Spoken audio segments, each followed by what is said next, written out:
and the CPC team. I welcome you all for today's CPC, and this time it has been organized by the Department of Immunohematology and Transfusion Medicine. To start with, I would request all the dignitaries to please grace the dais. Dr. Monica Jain, ADP, Dr. R.K. Jain sir, ADP, Dr. Puneet Saxena sir, Senior Professor Medicine and Convenor CPC, and Dr. Devraj, Arya sir, PhD, Department of Immunohematology and Transfusion Medicine. Thank you sir, thank you all. It is indeed a moment of immense pleasure and pride for SMS Medical College that the pioneers who have established this department are present with us. Dr. H.B. Saxena sir, who is the key person instrumental in establishing this department, and then carrying the baton forward, Dr. Rachna Narayan ma'am and Dr. Amit Sharma sir. So we are deeply indebted to you, and heartiest welcome to you sir and ma'am. And now I would request Dr. Puneet Saxena sir, Convenor CPC, for the proceedings of today's event.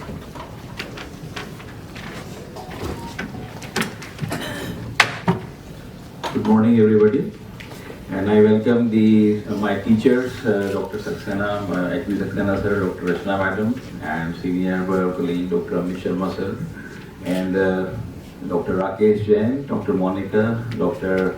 Arya, and all the senior faculty members, HODs, and their students. So we have been continuing the journey of CPC, and it was thought initially that only the clinical departments would be presenting the cases, basically, because they interact with the clinical cases. But of late we have seen that how important the department of IHBT has gone, that it is touching or cutting across every department, and there have been the inputs which are required from the department for the clinical department, not only for the sake of blood transfusion, but to learn that how the blood can be restored to people. And if we talk about the specialties globally, actually the medicine department, the various specialties, they seek maximum blood transfusion, contributing almost 40% of what the blood is sought from the blood banks, followed by the surgical department, which is often thought that probably the surgery departments, they need blood more. But the gynae and the surgical department combined, I think they take almost 50% of the contribution from the blood bank and the trauma. So we have seen also that recently there were few cases also regarding the blood transfusion. So we need to have a in-depth understanding of the blood transfusion and the other roles which have come up with the department of IHBT, like the stem cell transplantation and other things, and the various components. So we'll hear from the department that how it has developed over the last few years. When we were a student, it was combined with the pathology department, and now it is segregated and developed into a full-blown department. So I hope that although they will not be present, they will be presenting a case that not directly related with the blood transfusion, but something allied with that. So with that, I hand over to Dr. Shruti again, and the next CPC will have the next month, the second Friday. So there is some change in the sequence. We will finalize the department by next time. And Shruti, please take over. Thank you very much. Thank you, sir. And now I would invite HOD Department of IHBT, Dr. Devraj Arya sir, to please come up and take us along a journey through his department. Good morning. First of all, I would like to invite all of you for the today's CPC, in which we are going to present this case of hematological malignancy. As you know, the journey of department and the journey of the blood disease. The fluid which is circulating in the body, how it becomes a life-saving medicine. So first of all, it was observed there is a blood, something red, chahe rakt kaho, rudir kaho, khoon kaho, kuch bhi kaho, but there was something red in the body. But it circulated, it was first discovered by the English scientist William Harvey. Then after, the life is compromised by its loss.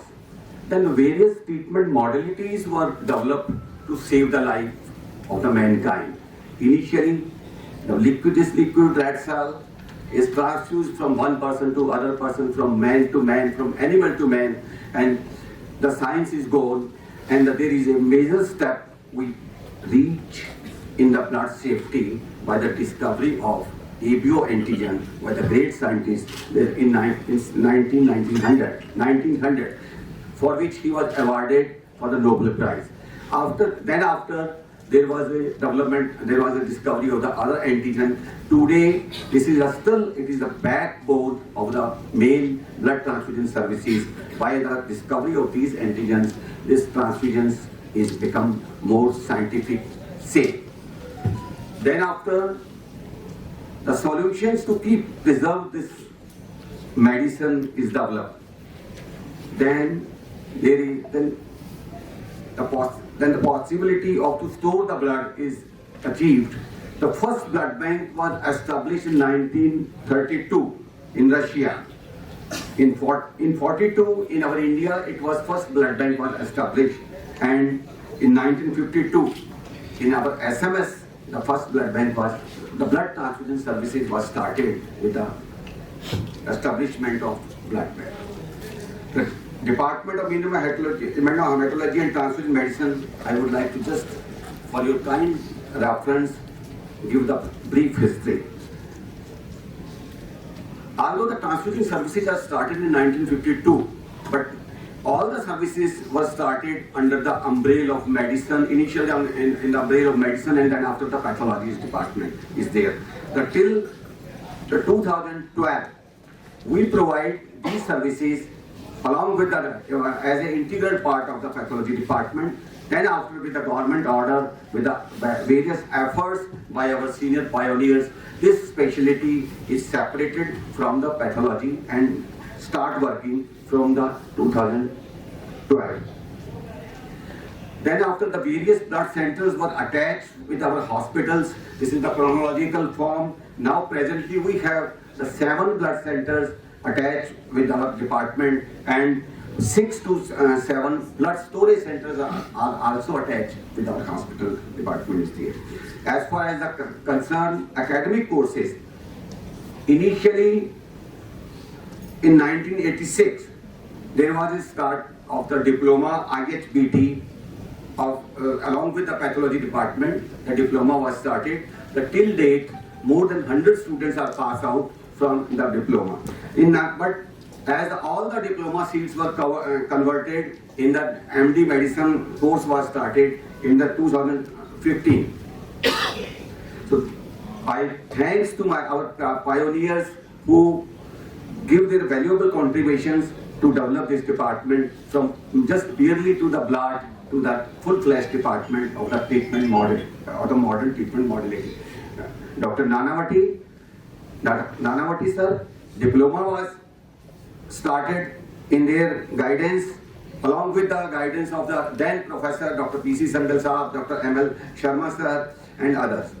Then Dr. H.B. Saxena, he laid most of the foundations for this department and served long time, and with the dual citizenship. He was the professor of pathology and the professor of the transfusion medicine department is there. Then the day come after the separation of the department from pathology, PG was started under the guidance of the Dr. Rachna Ryan madam in 2015 is there. So this is a chronological history of the persons who served this department. Presently, we are working in this blood centers. This is the present staff, and the facility available from our department, not merely on the blood, it's a whole blood, PRBC, random donor platelet, fresh frozen plasma, cryoprecipitate.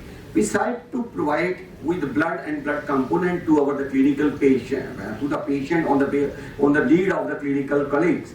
And we are also actively participating in day-to-day care of the patient in the therapeutic procedures also. We are TPE, immunoadsorption facility, cytopheresis, cell exchange, therapeutic leukapheresis, LDL apheresis, and the peripheral blood stem cell collection as per need of the patients, we are actively participate in day-to-day care of the patient management in our blood centers and in the wards also. This is our latest initiations with the direction of the government. We have started the anemia and the thalassemia screening clinic. Anyone can go, can need his or her thalassemia carrier status is there. So this we provide specialized services in this clinic. This clinic was started in Dhanvantri block on the 4th floor. This is a few pictures. This is our blood donation room. We have a modernized blood donation room is there. All the facilities there, and this is a brief introductions of data collection by our department. It is it is increased day by day. Last year we are able to collect near about the 1 lakh collections of blood collections of the calendar year. And this is as a one center. Most probably we are the first in our India. This is under one roof. We are collecting near about 1 lakh blood. It is first in India. So we are not only collecting blood in our blood centers, but we are going to outside also. The various blood donation camps were organized, and in last year more than 426 blood donation camps, outdoor and indoor, in the remote areas or inside the cities. Our team is gone and to collect the blood is there. We have after collection, the blood is 100% blood is processed to make the components is there. Usually we didn't keep this whole blood, but as per the demand we can supply as a whole blood. But most of the blood are make the component. One blood unit is converted in the 3 parts. As far as the concern of the blood safety, as you know, the blood must be provided safe to the recipient, and presently these are the 5 mandatory markers as per our drug and cosmetic rules. Presently these are the 5 markers you must be kept in mind. We cannot use without screening of these markers is there. So we have a state-of-the-art modern facility to test blood and the blood grouping, as far as the NAT testing is there. The NAT is the latest testing, nucleic acid amplification techniques, by which we can reduce the window period in a significant time. So this is the presently available safest testing for the add-on, although add-on testing for the blood safety, and we are providing a NAT tested blood to all the patients who are admitted in our SMS or in the adjoining blood centers is there. So various procedure, as far as the procedure is concerned, the SDP is the main procedure. It is day by day, and the last year we have to collect more than 3,580 procedures of the SDP is there. You see.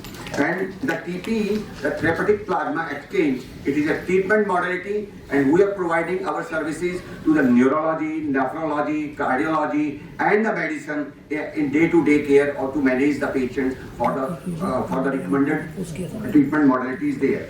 And the last year we do the procedure is more than 425 procedures of the TPE carried out our department.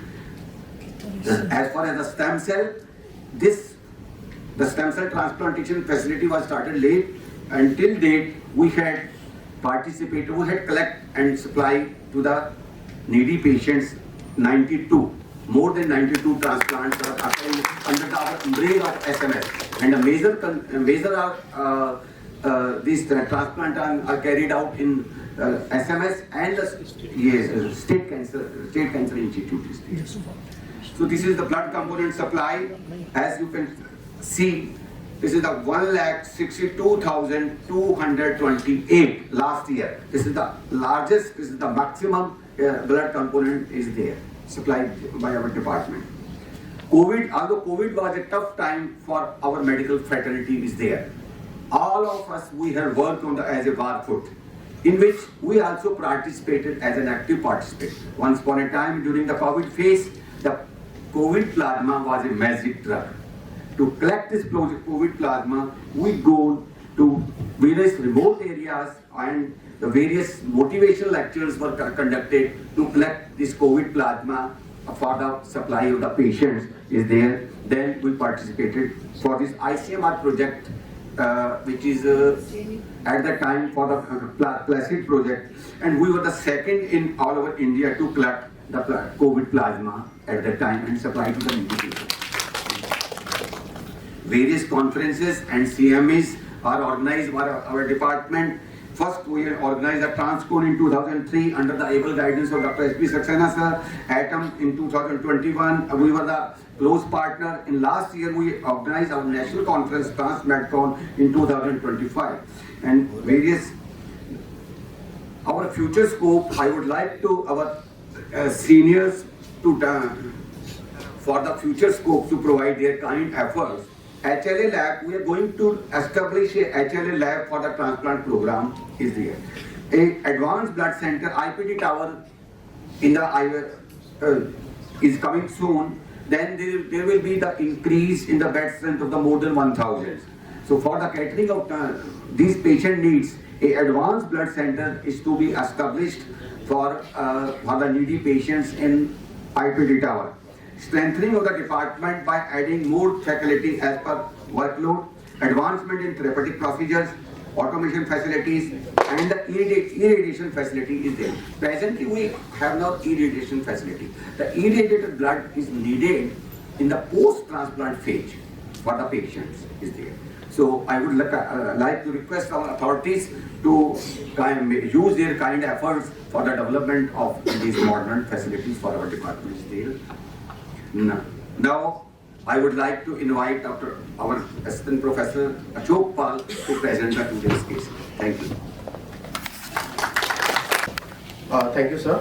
Good morning, respected seniors and my dear colleagues. So today we are going to present the case of a allogenic hematopoietic stem cell transplantation across ABO incompatibility, the transfusion medicine interface.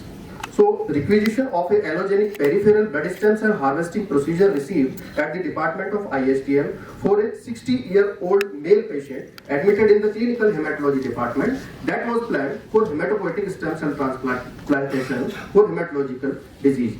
Once the patient was planned for hematopoietic stem cell transplantation, the institutional protocol for HSCT was initiated with coordination with the clinical hematology department. So this was actually a teamwork of the clinical hematology and the IHTM department. So before proceeding further towards the case, I would like to outline the institutional protocols of the HSCT. So whenever a patient is planned for HSCT or bone marrow transplantation, requisition received at the IHTM department for peripheral blood stem cell harvesting. Samples are collected from both recipient and donor. Pre-transfusion testings are done like ABO blood grouping, RH and extended phenotyping, antibody screening. Immunohematological workups are done by the automated immunohematological analyzers. TTI testings are done by the chemiluminescence and NET technology both for the patient and donor. So donor fitness is evaluated and donor selection is done from the HLMS related donor or unrelated donor from the registry. ABO compatibility is assessed. Then mobilization of the mononuclear cells is done in donor by the various mobilizing agents like GCSF, Plerixafor, etc. Pre-FRSS CD34 counts are done. Then patient is planned for FRSS. The donor or patient is planned for FRSS. Then stem cell collection is done by the FRSS technology. CD34 counts are done. Viabilities are assessed. Various modifications are done as per ABO incompatibility if the case is ABO incompatible. Then conditioning exam is start by the requesting department either by the hematology or by the medical oncology. Then patients are kept on transfusion support. We provide lipodepleted, irradiated and other modifications are done as per the patient's need. Post transfusion monitoring are done till engraftment and beyond and complications are assessed. Then patients are followed up. So this is the process flow of allogenic transplant procedure. HLA typing and pre-transplant workup. Consent is taken from the patient and donor. Collection is done by the FRSS technique. Conditioning is done. Then processing is done if required. Cryopreservation is done if required. Then reprocessing is done after the cryopreservation. Then infused and outcomes are assessed. So with these overview, I would like to invite Dr. Devraj sir for the clinical hematology presentation. Good morning, everyone. Thank you, Dr. Ashok, for calling us. So, the 60-year-old gentleman came to us with complaints of progressively increased lip payload fatigue and exertional dyspnea since last 2 to 3 months. He has received 5 units PRBC transfusion in the last 2 months. The initial workup was done by primary physician. He was evaluated for some GI blood loss, and also giving some nutrition supplement like iron folic acid and vitamin B12 supplementation, but there was no improvement in symptoms. He has no comorbidities, and on examination he was pale. There is no icterus, no sinuses, clubbing, lymphadenopathy or edema. Systemic examination was normal. Liver and spleen were not palpable. So, with keeping this history in mind, we asked for basic investigational workup. We asked for CPC. The hemoglobin was 5.2, with total leukocyte count is 3600, and relative lymphocytosis. The platelets were normal. On peripheral smear, the RBCs are normocytic to macrocytic, with some dysplastic neutrophils and 5% blasts in the peripheral blood. The liver function test, kidney function test, and LDA was within normal limit. USG abdomen was normal. So with keeping all this history and this initial investigational workup, we narrow down our differential diagnosis to myelodysplastic neoplasm in view of some dysplastic neutrophils and blast in peripheral smear. The other differential diagnosis was acute myeloid leukemia with myelodysplasia related changes and MDS MPN overlapping syndrome. So with all this history and this investigational workup, we planned for bone marrow examination biopsy, bone marrow examination, aspiration biopsy, and according to the findings of bone marrow aspiration, further proceed with flow cytometry, molecular workup, or cytogenetics. Now, I would like to invite Dr. Juhi for further continuation. Thank you.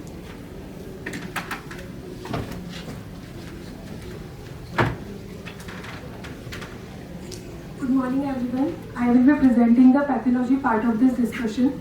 As patient had transfusion-dependent anemia and bicytopenia on CPC, PDF, bone marrow aspirate and bone marrow biopsy was sent for examination. In peripheral blood film, it showed blast cells and dysplastic neutrophils. RBC density was reduced and leukocytopenia was present. Bone marrow aspirate smears were hypercellular for the age. Bone marrow aspirate smears also showed blast cells and dysplasia in myeloid and megakaryocyte series.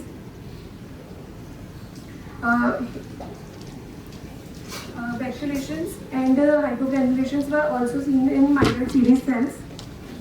On performing DNC, blast cells were 11.3%, which does not fulfill the criteria of acute leukemia.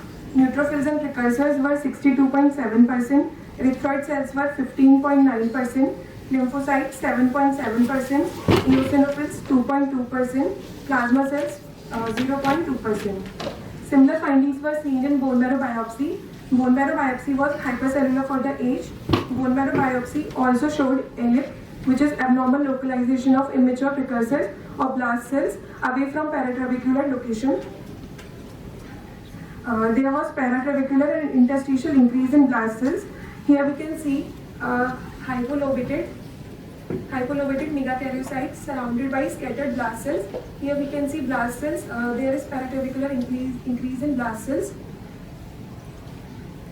Bone marrow biopsy also showed this megakaryopoiesis and loose clustering of megakaryocytes. Here we can see pond ball megakaryocytes and micromegakaryocytes. Based on all these bone marrow aspirate and bone marrow biopsy findings and blast count more than 10% but less than 20%, a final diagnosis of myelodysplastic neoplasm with increased blast 2 was made. I would like to invite Dr. Vishnu Sharma sir for further continuation of this discussion. So based on bone marrow aspiration biopsy findings, the final diagnosis of myelodysplastic neoplasm with increased blast was made, considering the more than 10% blast in the bone marrow and more than 4% blast, that is 5% blast in the peripheral blood. So final diagnosis was MDS IG2 with normal cytogenetics. Molecular workup, however, is an integral part of MDS evaluation, but because of financial limitation, the molecular workup was not done. So according to the WHO 2022 classification, based on the morphology, presence of molecular mutations or cytogenetic abnormalities and presence of blast, MDS is classified into MDS with defining genetic abnormalities like deletion 5q, presence of TP53, MDS with SF3B1. So these are the mutations based on which the MDS can be classified into based on the defining genetic abnormalities. And based on the morphological abnormalities, it is defined into MDS with low blast, MDS with increased blast, that is MDS IB1, where the peripheral blood blasts are between 2 to 4% and bone marrow blasts are between 5 to 9%. MDS IB2, where peripheral blood blasts are between 5 to 19% and bone marrow blasts are between 10 to 19%. And hypoplastic MDS and MDS with fibrosis. So these are the various the categories of MDS based on the recent WHO classification. Important point to note here is the MDS now known as myelodysplastic neoplasm. Previously it was known as myelodysplastic syndrome. So now the term has changed, but abbreviation is still MDS. So patient was initially counseled for transplant because the curative modality for MDS is allogenic hematopoietic stem cell transplant. But patient was unwilling for transplant, so he was started on azacitidine, which is a standard of care for patients who are not willing for transplant or not fit for transplant. So standard of care for patients who are not fit for transplant is azacitidine with or without venetoclax, which is a BCL2 inhibitor. But despite the 8 to 10 cycles of azacitidine, he remained transfusion dependent, and there was no response to azacitidine. So he was again counseled for transplant in view of transfusion dependency and risk of progression from MDS to acute myeloid leukemia. So he was counseled for transplant, and he was found to have 100% HLA match with brother. Pre-transplant workup was initiated. So Donald Thomas was the person who initiated the transplant program. In the 1956, he done almost 70 years back. He did the first transplant in a twin brother of acute leukemia, for which he received Nobel Prize for the successful transplantation. So he was planned for transplant with reduced intensity conditioning. So reduced intensity conditioning was chosen because the fitness of patient was on borderline side, and it was found that the fitness is important for choosing the conditioning regimen because it is associated with higher non-relapse mortality, which includes 2 days of busulfan, cyclophosphamide. So this is standard reduced intensity conditioning for patients who are relatively unfit for high intensity conditioning chemotherapy with methotrexate cyclosporine GVHD prophylaxis, which is a standard of care, also known as Seattle protocol. So based on the intensity, conditioning regimen can be categorized into myeloablative, reduced intensity, and non-myeloablative. So myeloablative is the most intensive conditioning regimen where complete myeloablation is achieved by using this chemotherapy or radiotherapy, and patient requires hematopoietic stem cell rescue to recover the hematopoiesis. Non-myeloablative conditioning, the spontaneous autologous hematopoietic recovery can happen without stem cell rescue. Reduced intensity is in between myeloablative and non-myeloablative. So it has been found that if you increase the intensity of chemotherapy or conditioning regimen, there is a linear increase in the non-relapse mortality. But at the same time, the risk of relapse is less. So you have to choose the sweet spot for a particular patient while choosing conditioning chemotherapy, whether reduced intensity or myeloablative. And it was found that the non-relapse mortality is high with the standard conditioning regimen or intensive conditioning regimen compared to reduced intensity conditioning chemotherapy. With relapse are a little bit more with the reduced intensity conditioning. When it comes to the non-relapse mortality, it is significantly higher with the myeloablative or standard conditioning, especially when patient's age is between 41 to 60, and it becomes even significant when patient age becomes more than 60 or when the fitness is borderline with hazard ratio of 0.23. And in the forest plot, you can see in all the parameters, the reduced intensity conditioning was favored, except the risk of relapse is a little bit higher in patients who received non-myeloablative conditioning. Otherwise, in all the parameters, the reduced intensity conditioning was favored. Disease-free survival was also superior in reduced intensity conditioning, and when you see at the overall survival, it was significantly better in patients who received the reduced intensity conditioning compared to standard conditioning chemotherapy with hazard ratio of 0.77. Why the treatments are especially challenging in elderly patients? Because of the borderline fitness. The HCTCI is scored, which is calculated based on the 17 parameters looking at the organ function status. And if the HCTCI is high, the risk of mortality is significantly high. And if the HCTCI is low, the risk of the non-death mortality is significantly less. So it is an important parameter to choose between reduced intensity and myeloablative conditioning. So considering the minor blood group mismatch, the IHTM department was consulted to optimize the transfusion strategies in the peri-transplant and post-transplant period. And for this discussion, I would like to invite Dr. Sarita to discuss the intricacies of transfusion. Thank you. Thank you, sir. Good morning, everyone. So once the request has received from the hematology department for apheresis, we have started peripheral blood stem cell harvesting. So this is a quick patient and transplant overview. So this was a 60-year-old male patient diagnosed with MDS IB2 and was planned for allogenic PBSA transplantation. Two donors, which were his brothers, were typed for HLA matching, and one of the donor was found to be 12/12 HLA match.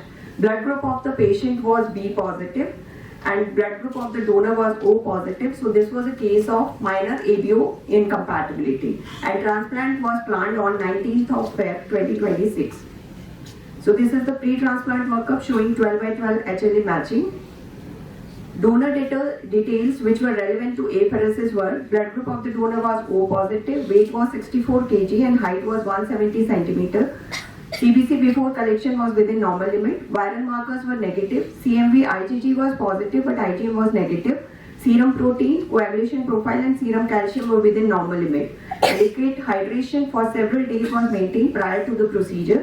Informed consent was taken after explaining the collection procedures and risk. Peripheral blood stem cell collection. Stem cells were collected using leukapheresis. Peripheral blood stem cells are preferred in allogenic transplant. Collection was performed after donor mobilization.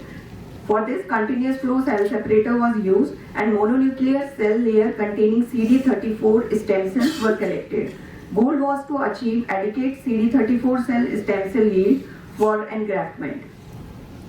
Mobilization regimens. For mobilizing agent, GCSF was used to mobilize the stem cells from the bone marrow to the peripheral blood, and dose was given as 10 microgram per kilogram per day in 2 divided doses for 4 days, and the last dose was given in morning at 6 a.m. Principle of stem cell apheresis. So this is a diagrammatic representation where the whole blood is withdrawn from one hand and the blood is processed in the apheresis unit, where based on the specific gravity of the blood components, by the process of centrifugation, the mononuclear cell layer which contains the CD34 cells is separated and collected in a bag, and the rest of the blood components are returned to the donor. The important is when to collect the stem cells. So timing of collection is very, very important. Apheresis is started when leukocyte count is more than 20,000 per microliter.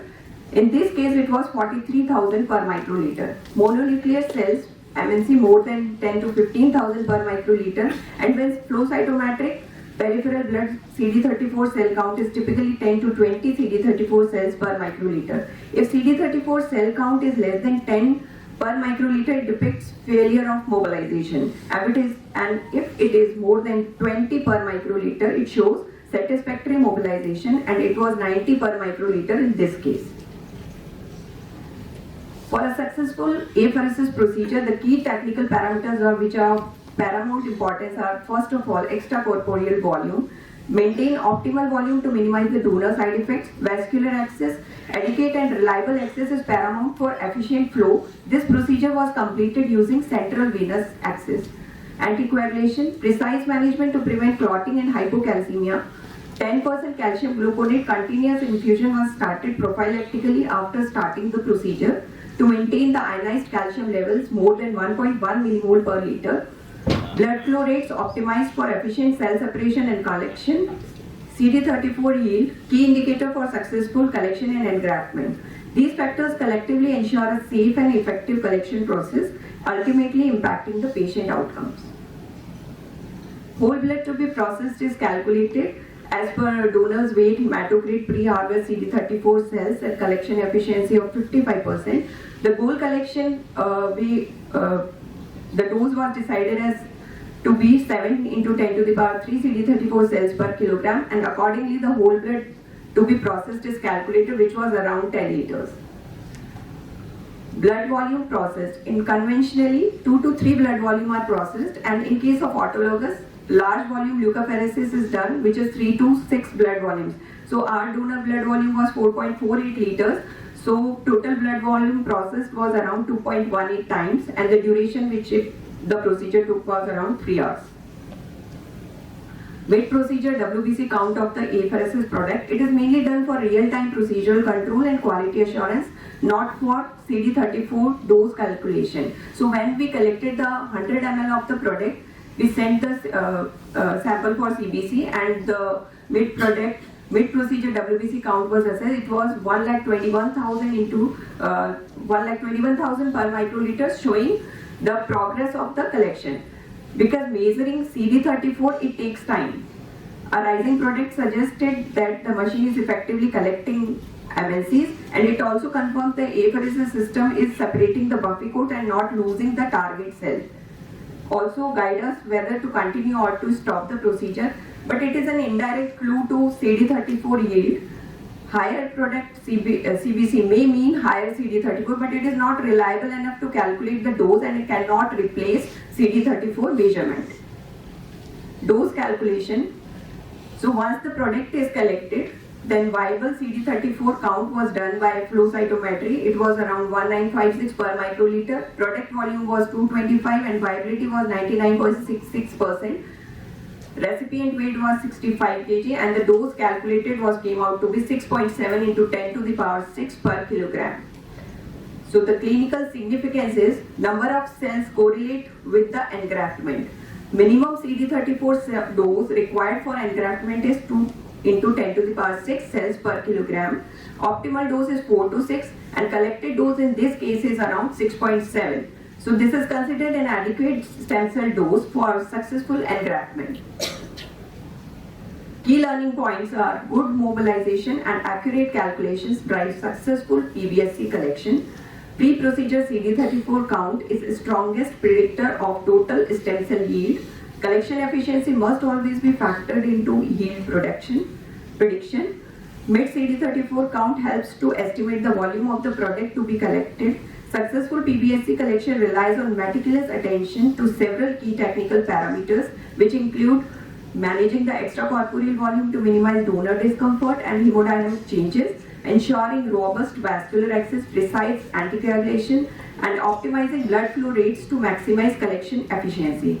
Accurately assessing the CD34 yield is crucial for determining collection adequacy and predicting the engraftment success. Good calculation is equal to fewer procedures, safe donor or patient, optimal graft quality. So once the product is collected, it was stored optimally at 2 to 6 degrees centigrade in the blood bank refrigerator, and then the product was handed over to the hematology department for infusion. Now I would like to invite Dr. Ashok Pal to discuss transfusion strategies. Thank you.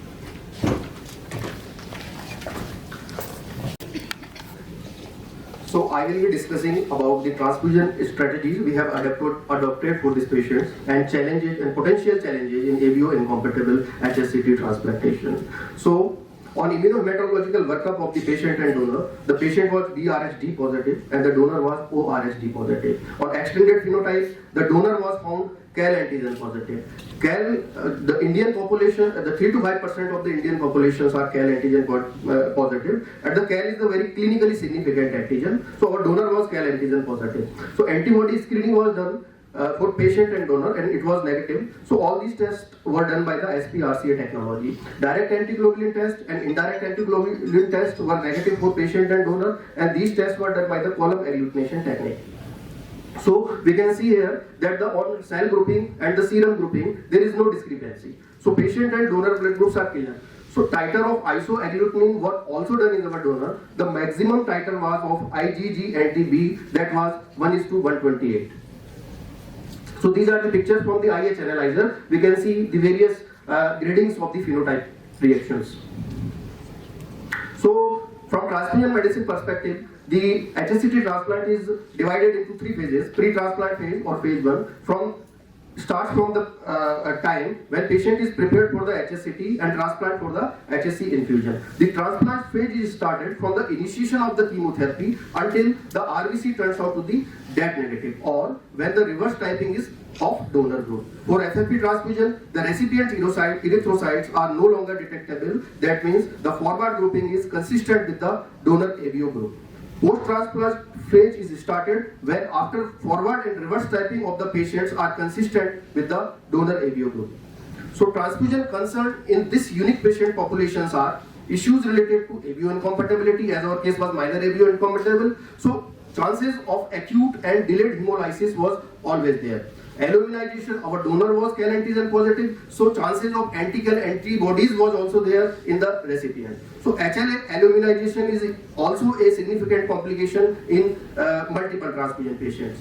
Post-transplant cytopenias may be associated, and that may require the long-term transfusion support. Immune suppressions and transfusion-associated graft versus host diseases are the other challenges.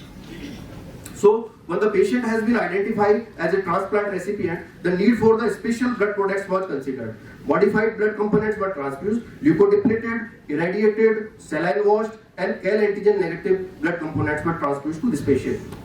So, WBCs from RBC or platelet components were removed by 4th generation leukocyte filter. We have achieved AABB standards of the leukodepletion. Our all components which we have supplied were contained less than 5 into 10⁶ residual donor WBCs in our final blood component product.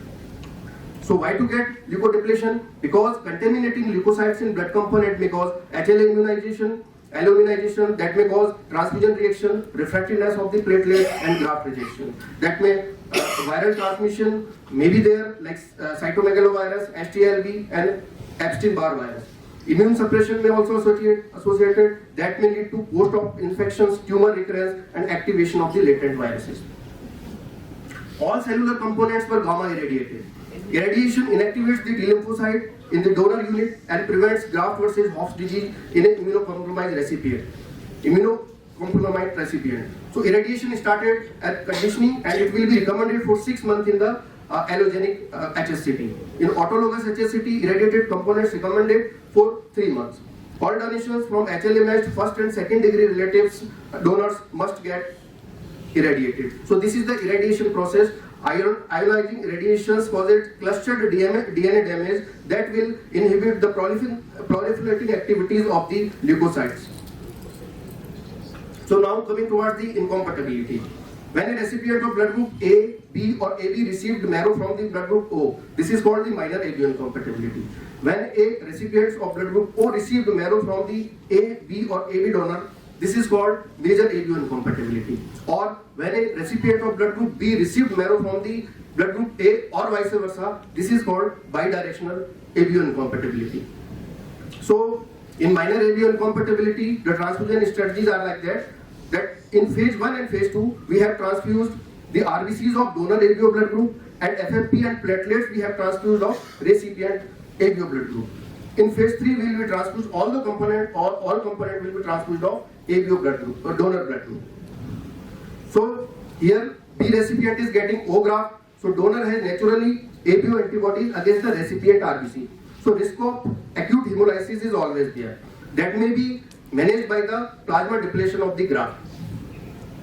So in our case, the titer of IgG anti-B was 128. So we have infused the FRS's product without modification. If the titer would have been more than 256, we have to go for the plasma depletion of the graft. Similarly, in the major incompatibility, if the titer is less than 60, we infuse without modification and recheck the IQ titer on day 1 of the transplant. If the titer is more than 20, then we'll have to go certain modifications in the graft, like red cell deflation of the graft or isoagglutinin depletion of the recipient by plasma exchange technology. So risk of delayed hemolysis was there because donor lymphocytes engraft and starts producing anti-A and B, which can hemolyze the recipient's residual RBCs. That was monitored by the post-transplant death and hemolytic regulatory parameters. So this is the AABB guidelines of the component selection. All the components were selected accordingly. In major incompatibility, in phase 1, we transfuse all components of the recipient type. In phase 2, the RBCs will be transfused by the recipient type and the FFP and platelets are transfused of donor type. Similarly, in phase 3, all the components will be transfused of donor type. Bidirectional incompatibilities are most challenging incompatibilities where chances of acute hemolysis and graft rejection are highest. In phase 1, we transfuse the RBCs of blood group O and FFP and platelets are transfused of blood group AB. In phase 2, the similar transfusion policies are adopted. In phase 3, all the components are transfused of donor group. So, post-transplant challenges. In this case, we have discussed about the immune hemolysis. Passenger lymphocyte syndrome is the significant complication that causes because of the lymphocytes from the graft produces antibodies directed against the host cell. That may cause the severe hemolysis. This stops by incompatible recipient cells are eliminated and replaced by the transfused RBC or antigen negative RBC. Platelet refractoriness is another significant complication which usually occurs. That is due to the alloimmunization to the HLA antigen. We can manage this situation by transfusing the leukoreduced products considering HLA mesylate platelets. AIHA are associated with 3 to 5% of the cases and in adults and 6% of the children. The AIHA are treated same as the conventional AIHA by the immunosuppressants. TAJUSD and pure red cell aplasia are the another complications which usually associated.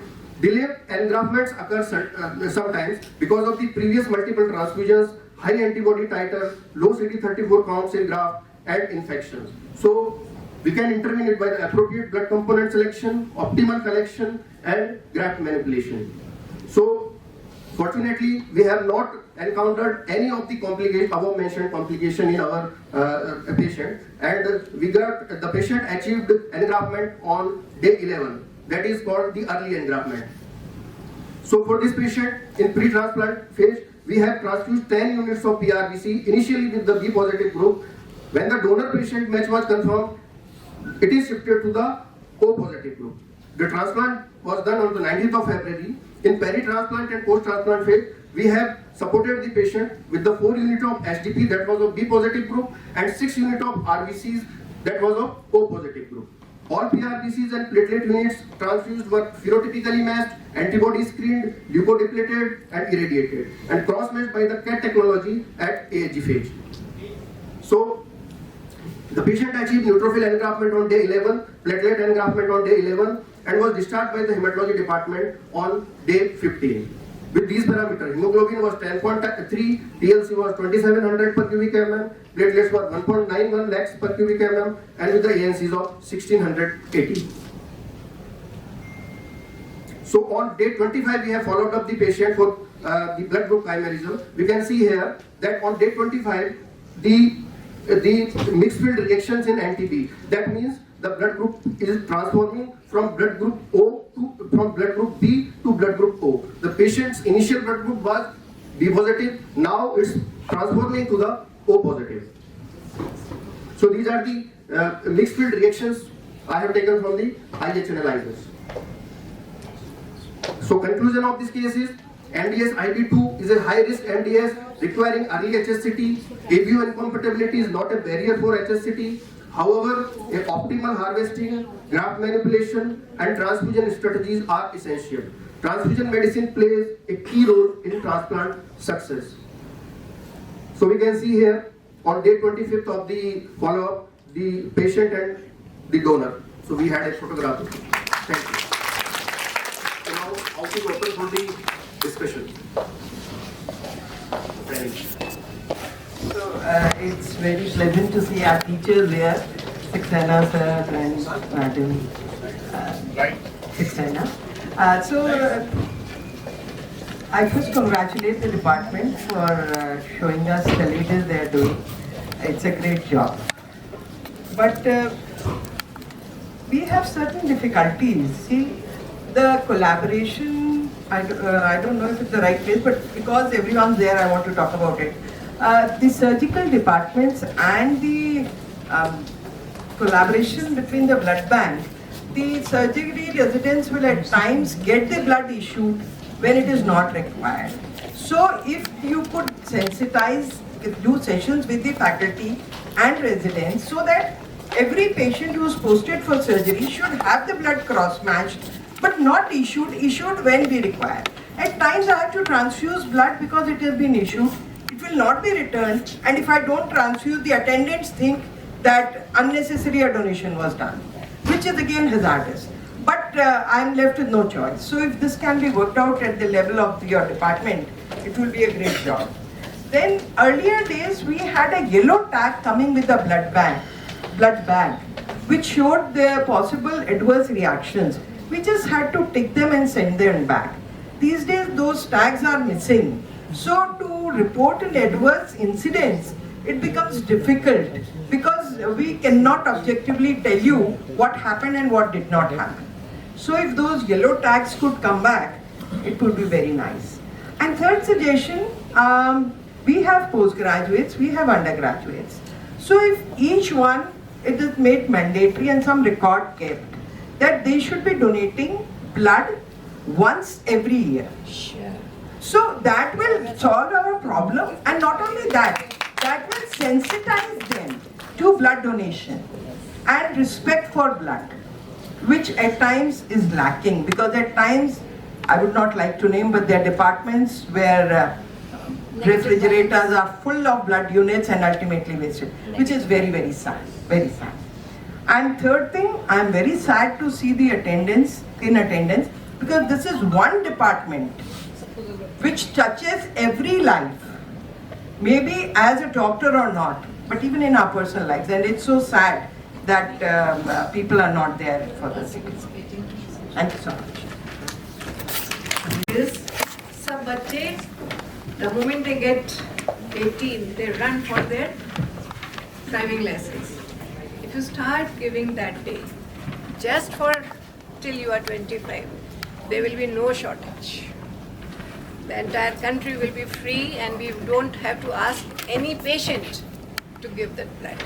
Besides this, I would request our department, HOD, we are there to help you every moment. Jahan molecular hai, HLA hai, we are there to help you. And where is my? We have given a thesis, come here, for peripheral stem cell. She can tell you in all the cases which we have done so far, and there to join hands and be helpful whenever and whatever way we can. I'd like to thank my HOD, Dr. Rachna, for giving me this opportunity to come here. I'm really thankful and grateful to you, ma'am. So I'm Dr. Nisha Raj. I'm a third-year resident in the Department of IHBT at Mahatma Gandhi Medical College and Hospital.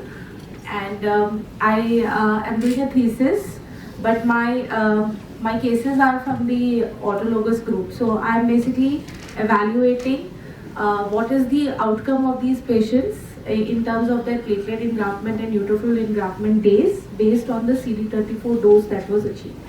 So this is my basic thesis, but giving you a brief overview of all the cases that we have done. We are doing PVSC harvest since 2021, and we are nearly touching now about 150 cases, because I don't exactly remember how much we have done in 21 and 22, but in 23 we had done about 33 cases. In 24 we had done about 48 or 47 cases, and in 2025 we had done 54 cases, including autologous and allogenic both. And the majority of the autologous cases are of multiple myeloma. There is lymphomas, different kinds, non-Hodgkin's lymphoma, Hodgkin's lymphoma, mantle cell lymphoma. There is primary CNS lymphoma, relapsed DLBCL. in the autologous group, and then in the allogenic group we have thalassemia, we have AML, BLL, so we have a variety of cases that we are doing. This was a very good opportunity here because usually when we present or when we discuss, we are confined to the IHTM department itself. But here we got an opportunity. I got an opportunity to listen to the clinical department as well. What they are doing, what is done before, what is done after, and it was very enlightening and very informative. And thank you, sir, Department of Hematology also, because I will be taking home a lot of information today.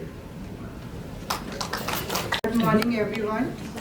Dignitaries on the dais, on behalf of IHTM department, I would like to take a moment to sincerely thank our special seniors, HP Saxena sir, who received Lifetime Achievement Award in this year in IHTM contest. Rashna ma'am, Amit sir, for taking out their valuable time and come here to bless to the department. I extend my sincere thanks to all the seniors, junior faculty, all the residents for their valuable participation in today's CPC. These pathological meetings, these discussions are an essential part of our continuous learning, helping us bridge the gap between clinical findings and pathological insights. A big thank you to the organizing team for ensuring that everything ran smoothly. I extend my heartfelt thanks to all the resident doctors, UG students for being our strength in providing blood to the patients at the time of emergencies, mainly for SDPs. During COVID time for donating COVID plasma, nobody was there to initially donate. Our residents only got suffered from the disease, got treated, and then they donated plasma also. So I'm very, very thankful to them. And at the same time, I would like to thank from the Dr. Sujit Bhandari sir, Dr. Ajit Singh sir, and Dr. Govind for helping us a lot in achieving second position all over India in our ICMR plasma therapy project. I request all the residents to please continuously support us. And there are many faculties also who regularly donate, just like late Dr. C.P. Sharma sir, who used to donate blood on his birthday every year. Now his daughter is donating, our HOD and Dr. Ashwin Mathur is donating on her children's birthday. She is coming to the department and I am extremely thankful from the side of department. Thank you once again everyone for your time, effort and contribution. Have a great day ahead. Now I will take 1 minute more. It is a motivational video. Although all the residents have gone, that is for them only. But please do watch. खून या blood जो भी कहे पर ये अनमोल है। ये मानव अंग का वो हिस्सा है जिसे कृत्रिम रूप से बनाया नहीं जा सकता। दुर्घटना की अवस्था में रक्त बह जाने पर उस समय पर रक्त न मिलने से व्यक्ति की जान तक जा सकती है और वो व्यक्ति कोई भी हो सकता है। आप भी, आपके अपने भी समय पर चढ़ाया गया रक्त मरीज की जान बचाता है। SMS अस्पताल के ट्रोमा सेंटर में आपातकालीन स्थिति में लाए जाने वाले मरीजों को समय पर बिना किसी रक्त प्रतिदान के रक्त उपलब्ध कराने का प्रयास है डोनेट 1 बकेट लाइफ कैंपेन, यानी कि जीवन रक्षक रक्त सुविधा। ये सुविधा ट्रॉमा सेंटर में आपातकालीन अवस्था में 108 एम्बुलेंस, पुलिस द्वारा लाए गए मरीज, दिव्यांग मरीज, अंगदान दाता परिजन मरीजों, शहीद सैनिक परिजन मरीजों को तत्काल, वो भी बिना रक्त प्रतिदान के रक्त उपलब्ध करवाने का प्रयास है। रक्त की उपलब्धता के लिए साल भर किसी न किसी संस्था या व्यक्ति द्वारा रक्तदाताओं को प्रेरित कर स्वैच्छिक रक्तदान शिविर या ब्लड बैंक में समूह द्वारा स्वैच्छिक रक्तदान किया जाएगा। आपके जन्मदिन के अवसर पर 11 के समूह में ब्लड बैंक में आए और 11 यूनिट ब्लड डोनेट कर अपना जन्मदिन मनाने का प्रयास करें। आपके जन्मदिन पर यह प्रयास किसी को नया जन्म दे सकता है। 1 यूनिट ब्लड से 3 लोगों का जीवन बचाया जा सकता है। इस पुनीत कार्य में अधिक से अधिक सहयोग दें, स्वयं रक्तदान करें और औरों को भी प्रेरित करें। ये दान नहीं महादान है, ऊपर वाले का वरदान है। किसी की जिंदगी बचाइए, इस धरती को जन्नत बनाइए।